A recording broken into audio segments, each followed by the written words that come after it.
everybody, my name is Mars, you can call me MG if you would like, and today I'm going to be talking about all of the writing projects that I worked on in 2025. There are 6-ish, and we will talk about that ish when we get to it. It's a little bit funny, but I am going to go in loosely chronological order here. I am a chronic project hopper, so I will work on like project A, and then work on project B, then go back to project A a lot.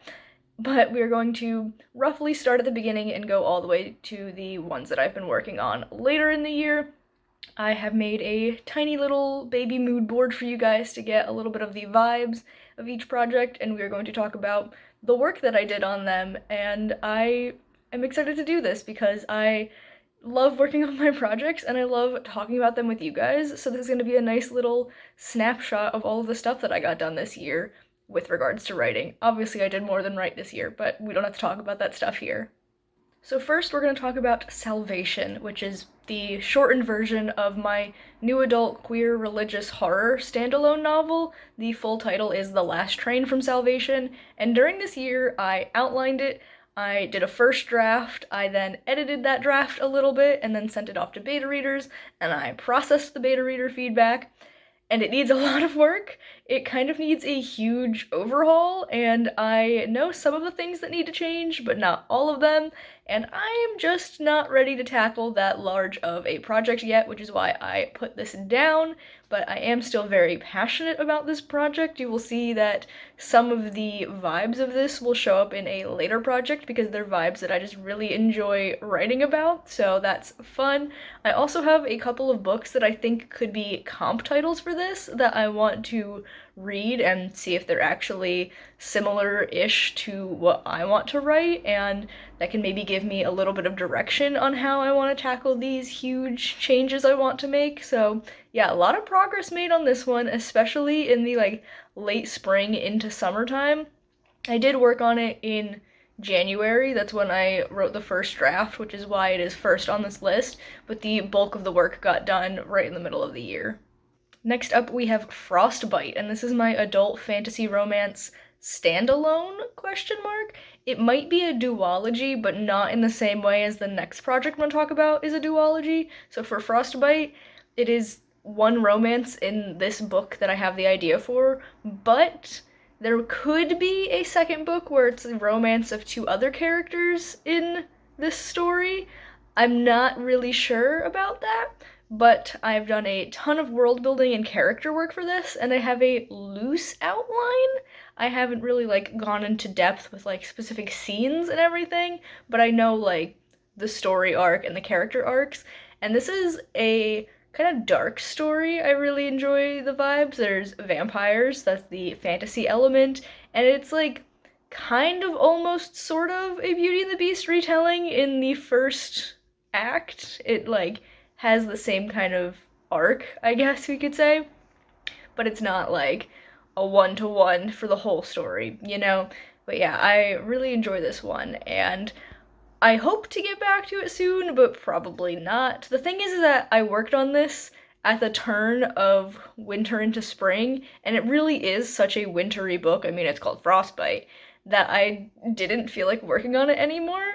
But then now we're coming back into winter, and I just have other projects that I want to work on instead. So yeah, we'll see what happens with this one.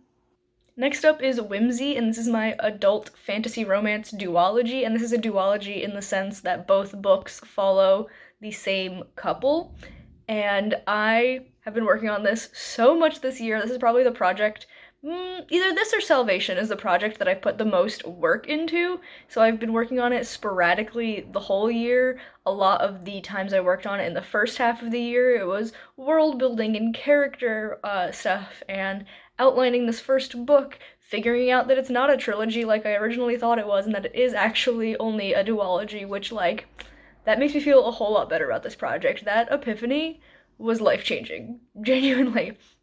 But then I started the first draft in probably July-ish, but then I had to put it down because I was editing a friend's novel and I didn't have time to do both because I had also recently gotten a job, so I was working 30 to 40 hours a week, so it's just a little bit too much, but I wrote like 17,000 words and then put it down for a month, and then in mid-September I decided that I'm going to finish this first draft this year, and I set up a little challenge for myself to get that done, so I am currently in the midst of that.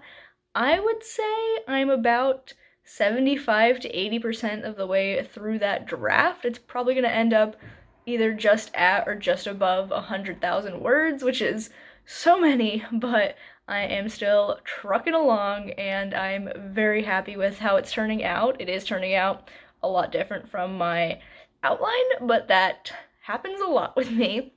I also do have a general arc of how book 2 is going to go, but not like a specific outline. I'm hoping to also get a like loose outline done of book 2 by the end of the year.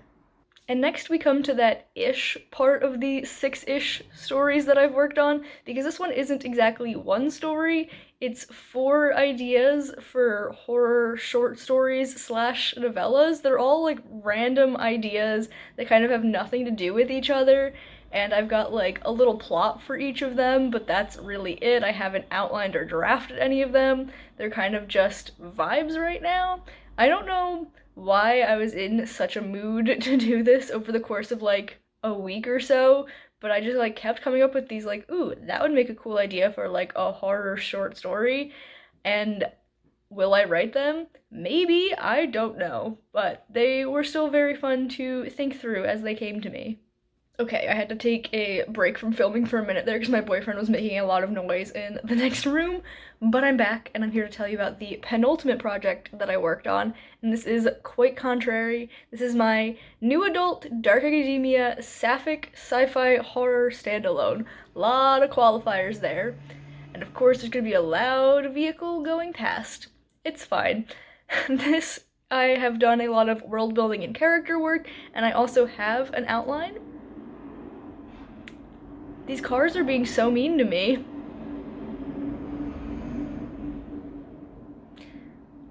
Okay. Well, anyway, as I was saying, I do have an outline of this, and I hope to draft it in the spring because it is springtime set, and I think that's really fun. My Dark Academia tends to lean more autumnal because it is my favorite time of year, but spring is my second favorite season, and I think the themes of this book really play well into the springtime. It's very Frankenstein-y. Okay, that one was a bus. That was SEPTA, and I'm not happy about it. They do not want me talking about this project. But yeah, it has to do with cryogenic freezing and cloning and resurrection, and it's so spooky, and I love it. It's very A Lesson in Vengeance, but also Catherine House. If you've read either of those books, definitely similar vibes. I do have to watch the new Frankenstein movie to see if that will put me in the mood for it. My boyfriend did see it. He wasn't a fan, but he has a different taste in movies than me. I think I'm gonna love it. Guillermo del Toro is one of my favorite movie directors, so I'm very much looking forward to it. But yeah, I am very excited to draft this book. It's going to be my project that I work on as a break from whimsy. Although this next project I'm going to talk about is kind of also my break between bigger elements of other project. So this last project, I'm not actually going to tell you what the title is, because I do have a title and I really love it, but I'm just gonna give you the acronym. It is quite long, so I'm going to be reading it off of my screen, so if you see my eyes moving, that's what I'm doing because I don't want to get this acronym wrong, but it is ICATEOTW. I told you it was long, but this is my campy comedy horror standalone. I don't know quite what age range it's going to be, whether it's like YA, new adult, adult, not sure on that.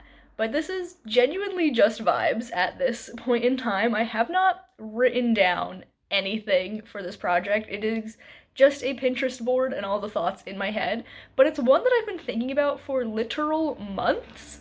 So I got a job back in June, like I mentioned, and this project has been my, like, companion on my walks to and from work. I have about a 15-minute walk to my job, and so for about 30 minutes a day, most days of the week, this is the project I'm thinking about because it does kind of stem from my job, and that is a bit of a hint about what the acronym could be. If you didn't know, I work in an ice cream shop, and it just has got me thinking about things in a different way. And I just am very excited to keep tinkering with this for a good long while before I get any real progress made on it. It's just a very fun, like, thought exercise, I guess. I'm not really sure, but like I said, it's very campy comedy horror, which is my favorite combination of things. I love things that are funny but also scary. So I'm hoping that this fits the bill when I do eventually get around to, writing it. But I don't have a ton actually figured out beyond the vibes. So, lots of work to be done. But this is the one where it's got a very similar setting to Salvation. So, love it. I'm so excited to work on it. So those are all of the writing projects that I worked on in 2025. I honestly didn't do as much project hopping as I thought that I did. Past years have definitely been a lot worse on that, but I'm trying to be better and I'm trying to stick with one project until it is done kind of vibes, or at least until whatever stage of the writing process I'm in is done. So I think I'm getting better at that each year. I love all of the projects that I've worked on this year, and I'm so excited to continue to work on them. Of course, there are a lot of projects that I didn't work on, but I thought a whole lot about. So, yeah, I have too many project ideas, you guys. It's kind of a problem, but you know what? It's a good problem to have. But we have now come to the end of this video. Let me know down in the comments what writing projects you guys have worked on this year. I would love to chat about it with you all. But if you've enjoyed this video, be sure to give it a big thumbs up. You can subscribe to my channel for more content, and that way I will see you guys in the next one. Bye, everyone.